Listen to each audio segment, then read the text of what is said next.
സ്വർഗത്തിൽ ഏറ്റവും ഉറച്ചു കേൾക്കുന്ന ശബ്ദം ഏതാണെന്നറിയാമോ? നിങ്ങൾ ഒരുപക്ഷെ ചിന്തിച്ചേക്കാം ദൂതന്മാരുടെ ശബ്ദമായിരിക്കുമെന്ന്, അവർ ദൈവത്തെ സ്തുതിക്കുന്നത്.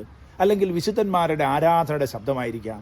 അല്ലെങ്കിൽ നമ്മൾ ആരാധന ആലയത്തിൽ ഒരുമിച്ച് ചേർന്ന് ഉയർത്തുന്ന പ്രാർത്ഥനകളുടെയും ആരാധനയുടെയും ശബ്ദമായിരിക്കാം. അല്ല, ഒരിക്കലുമല്ല. സ്വർഗത്തിൽ ഏറ്റവും ഉയർന്നു കേൾക്കുന്ന ശബ്ദം എന്ന് പറയുന്നത് വിശുദ്ധന്മാരുടെ ഞരക്കവും പ്രാർത്ഥനയുമാണ്. തിരുവചനം ഇങ്ങനെ പറയുന്നു, തകർന്നും നുറുങ്ങിയിരിക്കുന്ന ഹൃദയത്തെ ദൈവം ഒരിക്കലും നിരസിക്കുന്നില്ല.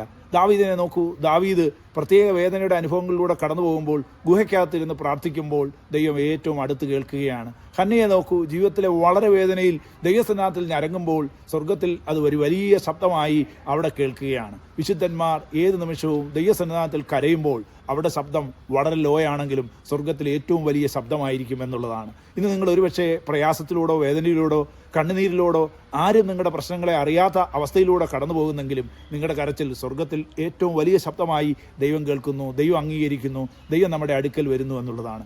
ആയതിനാൽ ദൈവത്തിൻ്റെ അടുക്കലേക്ക് നമ്മുടെ പ്രശ്നങ്ങളുമായി കടന്നു വരാം. ദൈവം നമ്മുടെ എല്ലാ പ്രശ്നങ്ങൾക്കും പരിഹാരകനാണ്. ദൈവം നമ്മെ ഓരോരുത്തരെയും അനുഗ്രഹിക്കട്ടെ.